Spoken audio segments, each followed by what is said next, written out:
The rain was coming down in sheets, turning the evening commute into a nightmare of red taillights and frustrated sighs. Inside her small, reliable car, she gripped the steering wheel, her knuckles white. Another 12-hour shift was behind her, and all she wanted was to get home, kick off her shoes, and sink into the comfort of her couch. She was a nurse, a profession that didn't clock out when you left the building. It followed you home in the form of aching feet and a mind that replayed the day's emergencies. Tonight, however, the universe had one more emergency in store for her, and it was about to unfold right in front of her eyes. As she navigated the slick, winding road that cut through the wooded hills outside of town, a set of headlights suddenly appeared in her lane. They were coming at her fast, weaving erratically. Her heart leaped into her throat. She slammed on her brakes, her tires protesting against the wet pavement. The other car swerved at the last second, missing her by inches, but it couldn't regain control. It careened off the road, plunging down the steep embankment and disappearing into the dense thicket of trees. The sound that followed was a sickening crunch of metal and shattering glass that echoed in the rain-soaked air. For a moment, she just sat there, her own car stalled in the middle of the road, her breath caught in her chest. Her mind, trained to react in crises, screamed at her to move. "Don't just sit there," a voice in her head urged. "Someone needs you." She pulled her car as far onto the shoulder as she could, her hands trembling as she fumbled for her phone. No signal, of course, no signal. Not out here. She was on her own. Grabbing the small first aid kit she always kept in her trunk and a heavy-duty flashlight, she pushed open her door and stepped into the downpour. The cold rain immediately soaked through her thin scrubs, but she barely noticed. Her focus was entirely on the dark, treacherous slope below. The ground was muddy and slippery, and she half slid, half scrambled her way down using tree branches to steady herself. The flashlight beam cut a nervous path through the darkness, darting from tree to tree until it landed on the mangled wreck. The car was a mess. The front end was wrapped around a thick oak tree, steam rising from the crumpled hood and mixing with the rain. One of the doors was slightly ajar. She rushed toward it, her nurse's training kicking in, pushing back the fear. "Hello?" she called out, her voice sounding small against the roar of the rain. "Can you hear me?" A faint groan was her only answer. She reached the driver's side door and pulled. It was jammed. Putting her weight into it, she heaved again, and with a metallic shriek it opened just enough for her to squeeze through. The inside of the car smelled of gasoline and something coppery. She shone her flashlight on the driver. He was slumped over the steering wheel, blood matting his dark hair. His face was pale, his eyes closed. She carefully reached for his neck, feeling for a pulse. It was there, but it was faint and thready. A wave of relief washed over her, followed by a surge of adrenaline. He was alive. She had to keep him that way. "Sir? Can you hear me?" she said, her voice calm and steady, a stark contrast to the chaos around them. She gently checked his limbs, feeling for obvious breaks. His left leg was pinned at an unnatural angle by the crushed dashboard. He wasn't going anywhere on his own. She knew the most important thing was to keep his airway clear. She carefully positioned his head, making sure he could breathe. The bleeding from his head wound was a concern. She ripped open a gauze pad from her kit and pressed it firmly against the cut. It was a small kit meant for minor scrapes, not this. It would have to do. The man stirred, his eyelids fluttering open. They were dazed and unfocused. What happened?" he mumbled. "You had an accident," she said softly, keeping her voice reassuring. "But you're going to be okay. I'm here to help you." He tried to move, but a sharp cry of pain escaped his lips. "My leg. I can't feel my leg." "Don't try to move," she commanded gently. "Just stay still. Help is coming." She didn't know if help was coming, but he needed to believe it. She needed to believe it. She stayed with him, talking to him, keeping him conscious. She learned his name was Alex. He was an architect on his way home from a meeting. He had a dog named Buster. These small details, shared in pained whispers, made him more than just a victim. He was a person, a life hanging in the balance, and she was the only thing standing between him and the darkness. The rain continued to fall, turning the crash site into a muddy, isolated prison.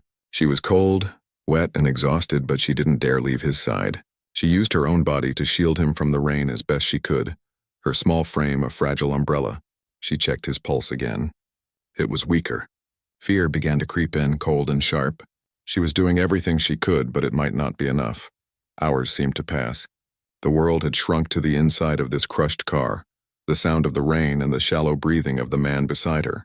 She was starting to lose hope when she heard a new sound. A faint siren growing louder.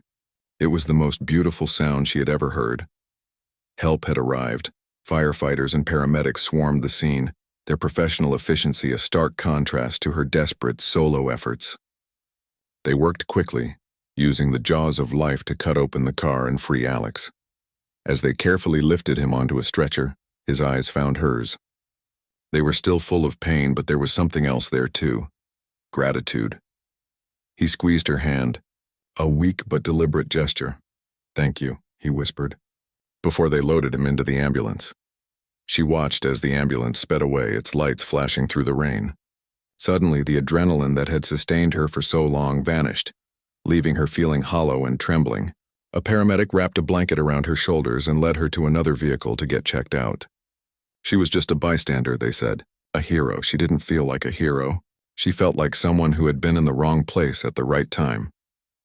Later that night, after she had given her statement and was finally allowed to go home, she sat in her quiet apartment. The events of the evening replayed in her mind. The screech of tires, the crunch of metal, the man's dazed eyes. She had saved a life tonight. It was what she was trained to do, what she did every day in a controlled hospital environment. But this was different. This was raw, messy, and terrifyingly real. She didn't know if Alex would make it. She didn't know if she would ever see him again. But as she finally drifted off to sleep, the image of his grateful eyes was burned into her memory. She had no way of knowing that this chance encounter, this horrific accident on a rainy night, was not the end of a story. It was just the beginning. The world came back to him in pieces. First there was the sound, a steady rhythmic beeping that drilled into the fog of his mind. Then came the feeling, a dull throbbing ache that seemed to radiate from every part of his body, but most intensely from his left leg. He tried to open his eyes, but his eyelids felt like they were glued shut. Panic started to bubble in his chest. Where was he? What had happened? He fought against the heaviness, and finally a sliver of light appeared. The room was bright, sterile white. The smell hit him next, that distinct, clean scent of antiseptic that could only mean one thing. He was in a hospital. The beeping sound was a heart monitor, its green line jumping across a small screen beside his bed. He tried to sit up, but a sharp, searing pain shot through his leg, forcing him back down onto the pillows with a gasp. A nurse bustled in, her face kind and familiar, though he couldn't place from where. "Oh, you're awake." "That's wonderful. Don't try to move too much, sweetie. You've been through a lot. What happened?" he asked, his voice a dry, raspy whisper. The nurse's expression softened with sympathy. "You were in a car accident. A pretty bad one, but you're a lucky man. You're going to be okay." The words didn't fully register. "Car accident!" The memories were a blur of rain and headlights, a terrifying screech of metal. He remembered being on his way home from a meeting, frustrated with the rain. After that, nothing. Just a void. The next few days were a haze of pain and medication. Doctors and nurses came and went, checking his vitals, adjusting his IV, explaining his injuries. He had a severe concussion, a few broken ribs, and his left leg was broken in 2 places, held together by a metal rod and a series of screws. They told him he was lucky to be alive. They told him a woman had found him, had stayed with him in the rain until help arrived. They didn't have her name. She had disappeared after giving her statement. A Good Samaritan, they called her. He felt a strange sense of detachment, as if he were watching a movie about someone else's life. His body was a stranger to him, broken and uncooperative. His mind was a jigsaw puzzle with missing pieces. He knew his name was Alex. He knew he was an architect. He knew he had a dog named Buster, who was probably waiting for him at home. But the details of the accident, the face of the person who had saved him, were lost in the fog one afternoon. As he was staring out the window, watching the clouds drift by, a different nurse came into his room. She was quiet, with a gentle way about her that immediately put him at ease. She wasn't there to check his charts or give him medicine. She was just there to change his water pitcher. "Feeling a bit more with us today?" she asked, her voice soft. He shrugged. "I guess. It's all still a bit of a blur." "That's normal," she said, offering a small, reassuring smile. "Give it time. Your brain has been through a lot." They fell into an easy conversation. He learned she had just finished a long shift and was about to go home. He learned she loved hiking but hadn't been in a while. He found himself telling her about his work, about the challenges of designing buildings that were both beautiful and functional. He didn't know why he was opening up to this stranger, but there was something about her presence that was calming, like a warm blanket on a cold day. She came to visit him again the next day, and the day after that. She started bringing him things from the outside world, a newspaper, a book of short stories she thought he might like, a container of homemade soup that tasted infinitely better than the hospital food. Their conversations became the highlight of his day. They talked about everything and nothing. They discovered a shared love for old black and white movies and a mutual dislike for cilantro. He found himself looking forward to the sound of her footsteps in the hallway, the way her eyes would light up when she laughed. He never asked her name, and she never offered it. It was a strange, unspoken agreement between them. In the sterile, impersonal world of the hospital, their connection felt like a secret, a small bubble of normalcy in the midst of his recovery. One day, he was feeling strong enough to sit up in a chair. She was there, reading to him from a book of poetry. The words flowed over him, and he felt a sense of peace he hadn't experienced since the accident. When she finished, he looked at her, really looked at her for the first time. He noticed the small scar above her eyebrow, the way she tucked a stray strand of hair behind her ear when she was concentrating. "I don't even know your name," he said, the thought suddenly occurring to him. She looked up from the book a little surprised. "It's not important," she said quickly. "It is to me," he insisted. "You've been here for me more than anyone. I'd like to know who to thank." She hesitated for a moment, a flicker of something unreadable in her eyes. "My friends call me Lila," she said finally. "Lila," he repeated, testing the name on his tongue. It fit her. "It's a beautiful name." A faint blush colored her cheeks and she looked away, suddenly shy. The dynamic between them shifted in that moment. She was no longer just the kind nurse who visited him. She was Lila, and he was Alex. And they were two people sitting in a hospital room, sharing a moment of connection that felt both fragile and incredibly real. The day he was discharged, a mix of emotions swirled within him. He was eager to leave the hospital, to start putting his life back together. But he was also sad to say goodbye to Lila. She had been his anchor in the storm, his constant in a world that had been turned upside down. As he was waiting for the cab to take him home, she appeared at his door. She wasn't in her scrubs. She was wearing a simple blue dress and her hair was down. She looked different, softer. "I wanted to say goodbye," she said, standing awkwardly in the doorway. "Goodbye?" he said, his heart sinking. "I was hoping I'd see you again." She looked down at her hands, then back up at him. "I was wondering if you'd like to get coffee sometime. When you're feeling up to it, of course." A wave of relief washed over him so strong it almost made him dizzy. "I'd like that very much," he said, a genuine smile spreading across his face. They exchanged numbers, a simple act that felt monumental.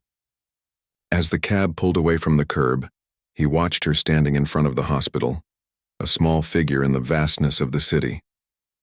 He didn't know what the future held, but for the first time since the accident, he felt a sense of hope. He had a long road of recovery ahead of him, both physical and mental, but he had something to look forward to. A cup of coffee with a woman who had somehow managed to piece a part of him back together, even without him realizing it. He had no idea that the woman he was so looking forward to seeing again was the very same person who had pulled him from the wreckage. The story of his rescue was a blank page in his memory, a chapter waiting to be written. And Lila, for her own reasons, wasn't ready to be the one to write it. The first few weeks after he got out of the hospital were a strange, liminal space for him. The world felt both brand new and deeply familiar. His apartment, which he had always seen as a sanctuary of order and quiet, now seemed vast and empty. The silence was broken only by the clicking of his dog's nails on the hardwood floor and the rhythmic beeping of the small timer he used to remind him to take his pain medication. His leg, held together by a titanium rod and an impressive collection of screws, was a constant throbbing reminder of the accident. He moved around his apartment on crutches, a slow, clumsy dance that frustrated him to no end. He was an architect, a man who built things, who understood structure and balance. Now his own body felt like a faulty construction. The one bright spot in this slow, monotonous recovery was Lila. Their relationship had begun in the sterile, impersonal world of the hospital, but it had quickly blossomed into something more. They had their first coffee date a week after he was discharged. He was still pale and moved with the caution of a man much older than his 35 years. They met at a small cafe a few blocks from his apartment, a place with comfortable chairs and the smell of roasted beans in the air. He was nervous, a feeling he hadn't experienced in a long time. He was worried it would be awkward, that the magic of their hospital conversations wouldn't survive in the real world. But it did. From the moment she walked in, shaking the rain from her coat and smiling at him, he felt at ease. They talked for 2 hours, the coffee growing cold in their cups. They didn't talk about the accident or his injuries or the fact that she was a nurse. They talked about books they had read, movies they loved, and places they wanted to travel.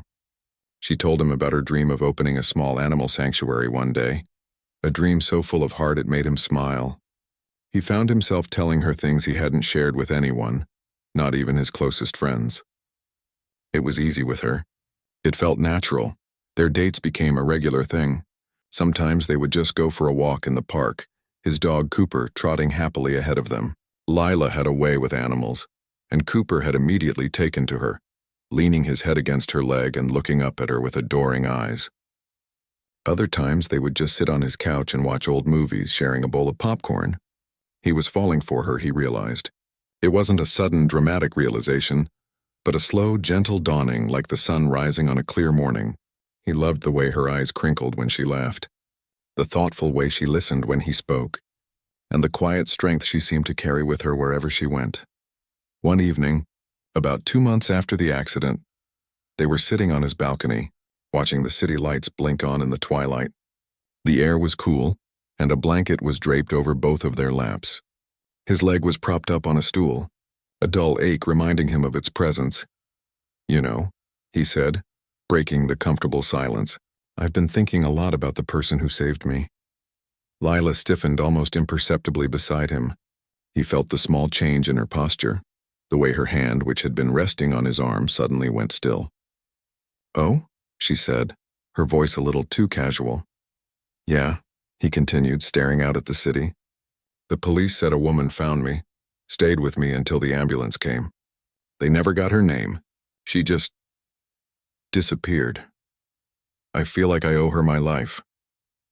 He turned to look at Lila, expecting to see a sympathetic expression on her face, but what he saw instead was a look of profound conflict.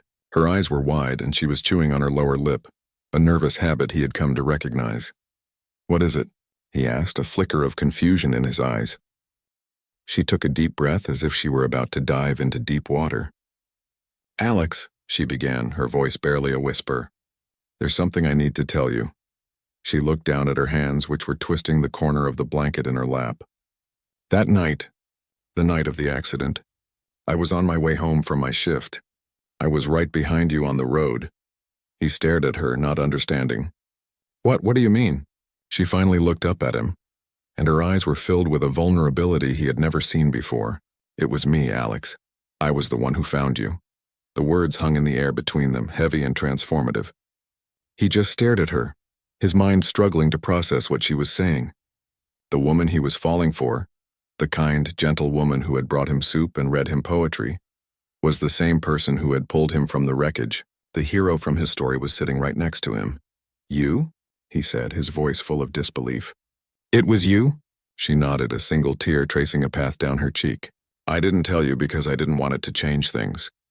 I wanted you to get to know me, not the person who saved you. I was so scared that you'd feel like you owed me something, that you'd feel obligated to be with me. And what we have, it's so real. I didn't want to ruin it." He was speechless. He looked at her, really looked at her, and saw her in a completely new light. He saw the strength he had always admired, but now he understood where it came from. He saw the compassion that had drawn him to her, and now he knew its depth. This wasn't just a woman he was dating. This was his lifesaver, the person who had sat with him in the cold and the rain, who had held his hand and told him he was going to be okay when he was on the verge of death. He reached out and gently wiped the tear from her cheek with his thumb. "Why didn't you tell me?" he asked, his voice soft. "Because I was selfish," she said, her voice cracking. "I wanted this. I wanted you. And I was afraid that if you knew, you would see me differently. He shook his head slowly, a sense of awe washing over him. I do see you differently, he admitted. But not in the way you think. I don't feel obligated, Lila. I feel like the luckiest man in the world. Not just because you saved my life, but because you're in my life now. He leaned in and kissed her. A kiss that was different from all the others. It was a kiss filled with gratitude and understanding, and a love that was suddenly deeper and more profound than he could have ever imagined. The revelation didn't create a debt between them. It dissolved it. It connected them in a way that was beyond a simple chance meeting. Their story wasn't just a story of two people meeting for coffee. It was a story of fate, of second chances, of a life given back. In the days that followed, their relationship settled into a new, more comfortable rhythm. The secret was out and the relief was palpable. They could finally talk about the accident, not as a traumatic event, but as the beginning of their story. He would ask her questions and she would answer them honestly, her voice steady now. She told him about her fear as she climbed down the embankment, her relief when she found a pulse, and the quiet determination that had kept her going. He looked at her with a new kind of reverence. He saw the scars on her hands from where she had scraped them on the broken glass, and he saw them not as blemishes, but as marks of her courage. He understood now why she was so calm in a crisis, why she had such a deep well of compassion. It was who she was, right down to her core. She was a healer, a protector, a woman who would stop in the middle of a storm to help a stranger. The knowledge that she was his savior didn't complicate his feelings for her. It clarified them. He realized that the qualities he was falling in love with were the same qualities that had saved his life. He wasn't in love with her because she had saved him. He was in love with her because she was the kind of person who would save a stranger, and that, he knew, was the most beautiful thing in the world. Their connection, which had started as a spark in a hospital room, had now been forged in the crucible of a life-altering event. It was unbreakable. The days following the revelation were strange, a delicate dance on a floor that had suddenly turned to glass. The truth was out, hanging in the air between them, beautiful and terrifying all at once. He looked at her and he saw his hero. She looked at him, and she saw the man whose life she held in her hands. The weight of it was immense, a presence in the room that was as real as the furniture. At first it was a source of wonder. He would find himself just watching her as she read a book or played with his dog, a sense of awe washing over him. This was the person who had faced down a storm, a wrecked car, and his own broken body to save him. It felt like a miracle, a story so incredible it couldn't possibly be his own life. But as the weeks went by, the wonder began to curdle into something else, something more complicated. He started to notice everything she did for him with a new intensity. When she brought him a glass of water, he saw it not as a simple act of kindness, but as an extension of that night on the hillside. When she gently reminded him to do his physical therapy exercises, he heard the echo of the calm, steady voice that had kept him conscious in the wreckage. A seed of doubt, small and insidious, began to sprout in the back of his mind. Was this real? Were his feelings for her genuine? Or were they just a profound, overwhelming sense of gratitude? He felt like he was in debt to her, a debt so large it could never be repaid. And the thought that he might be confusing that debt with love was a painful one. He became quiet, withdrawn. He would flinch when she tried to help him with his crutches, insisting he could do it himself. He stopped talking about the future, about the trips they had planned to take once his leg was fully healed. He was pulling away, building a wall around himself, and she could feel it happening. She saw the change in his eyes, the way his smile didn't quite reach them anymore. She saw the hesitation in his touch. Her greatest fear was coming true. The secret she had kept to protect their relationship was the very thing that was now poisoning it. One evening they were having dinner at his apartment. The silence between them was heavy, a stark contrast to the easy conversations they used to have. He was pushing a piece of broccoli around his plate, his appetite gone. She couldn't take it anymore. "Alex," she said, her voice soft but firm. "What's wrong?" He looked up, startled. "Nothing. I'm just tired." "Don't do that," she said, her voice shaking slightly. "Don't say you're tired.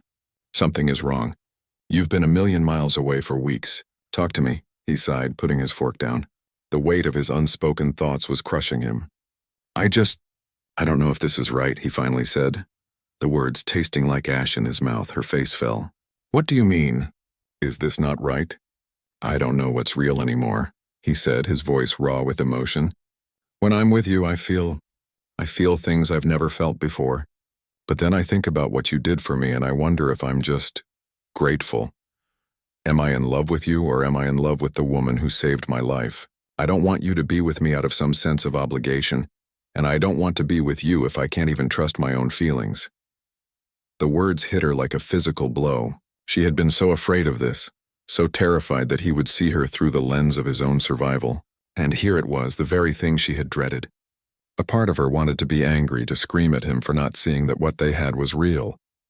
But another part of her, the part that was a nurse, understood. He was hurt, not just in his body but in his soul. He was trying to make sense of a trauma that had shattered his world. She took a deep breath, fighting back the tears that threatened to spill. I see, she said, her voice barely a whisper. So what do you want to do, Alex? He looked at her, his eyes filled with a pain so deep it made her heart ache. I think we need some space. I need to figure this out on my own. The words hung in the air, a final, devastating sentence. She nodded slowly, the tears she had been fighting finally breaking free and streaming down her face. Okay, she said, her voice cracking. If that's what you need. The next few weeks were the loneliest of her life. The apartment felt empty without his presence. She would find herself reaching for her phone to text him, only to remember that they weren't speaking. She threw herself into her work, taking extra shifts, volunteering for the most difficult cases. Anything to keep her mind from replaying their last conversation. She talked to her best friend, a woman who had known her since childhood, pouring out her heart. I feel like I've lost him twice, she sobbed into the phone one night. Once on that road and now again, and maybe this time is worse because I'm the one who caused it. Meanwhile, he was adrift in his own sea of confusion. He moved through his days like a ghost. The physical therapy sessions were grueling, a painful reminder of his broken body. The nights were the worst. He would lie awake, staring at the ceiling, his mind a tangled mess of memories and emotions. He missed her. He missed her laugh, her touch, the way she could make him feel like the only person in the world. But the doubt was always there, a nagging voice in the back of his head. On the advice of his doctor, who saw the deep emotional toll the accident was taking, he started seeing a therapist. It was a step he was reluctant to take, but he knew he couldn't go on like this. The therapist's office was a quiet, safe space, a place where he could finally untangle the knot of his feelings. He talked about the accident, about his recovery, and about Lila. He told the therapist everything, about the secret, the revelation, and the crushing weight of his gratitude. The therapist listened patiently, her expression calm and understanding. It's completely normal to feel this way, she told him one afternoon. You've been through a life-altering trauma. It's natural to feel a powerful connection to the person who helped you survive. But that doesn't invalidate your other feelings. Love and gratitude can coexist. The question you need to ask yourself isn't whether you feel grateful. The question is, if you took the accident out of the equation completely, if you had met her in a coffee shop on a normal Tuesday, would you still have fallen for her? The question stuck with him. He thought about it constantly. He thought about their conversations, their shared jokes, the way she made him feel seen and understood. He thought about her dreams of opening an animal sanctuary, her love for old movies, her quiet strength. He realized that the things he loved about her had nothing to do with the accident. They were all about her, the woman she was, not the hero she had been. The gratitude wasn't a chain binding him to her. It was the door that had led him to her. And now that he was through that door, he could see the beautiful, complex, wonderful person standing on the other side. He knew what he had to do. He had to find her, to tell her that he was an idiot, that he had been so caught up in the magnitude of what she had done that he had almost lost the most important thing in his life.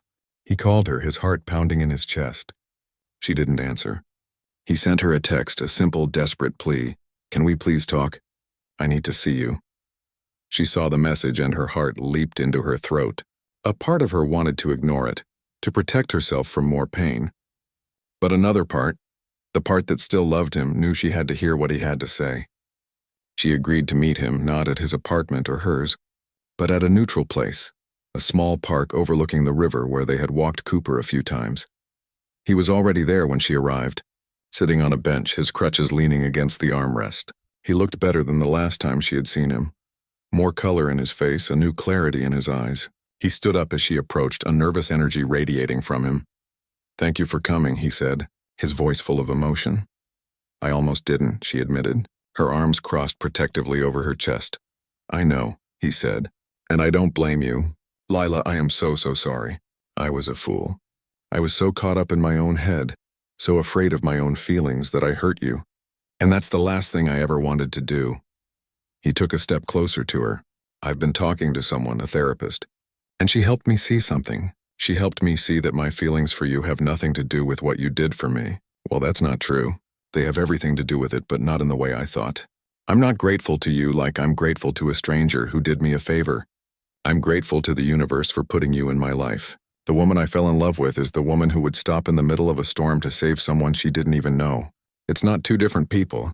It's one amazing, incredible woman, and I love her. I love you."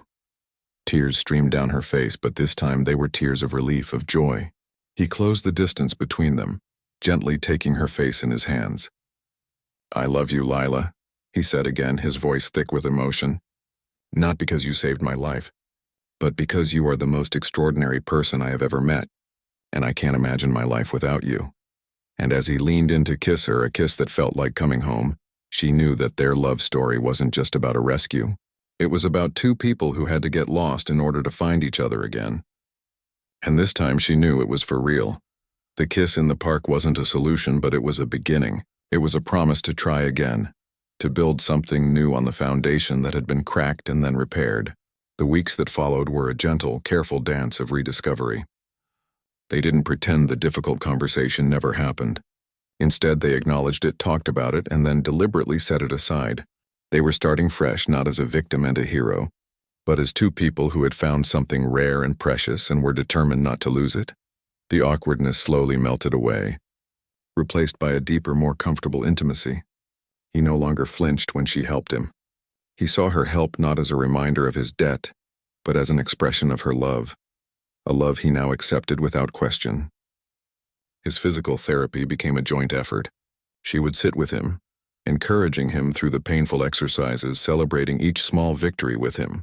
When he finally took his first unaided step across the living room, it was her arms he fell into, her face he buried his own in, tears of relief and pride mingling on his cheeks. They were a team. As his strength returned, so did his confidence. The shadow of the accident began to recede, no longer a looming presence in their lives, but a part of their history, a story they now shared. They started making plans again. Not tentative, cautious plans, but bold, exciting ones. They talked about the trip to the mountains they had once dreamed of, a place of towering pines and crisp, clean air. He wanted to stand on a summit, not just to prove he could, but to share the view with her. 6 months after their reunion, they found themselves on that very trip. The hike was challenging. His legs still ached on steep inclines, but he pushed through, his hand firmly in hers. They reached the summit just as the sun began to set, painting the sky in brilliant shades of orange, pink, and purple. They stood there, wrapped in blankets, watching the world below them slowly fade into twilight.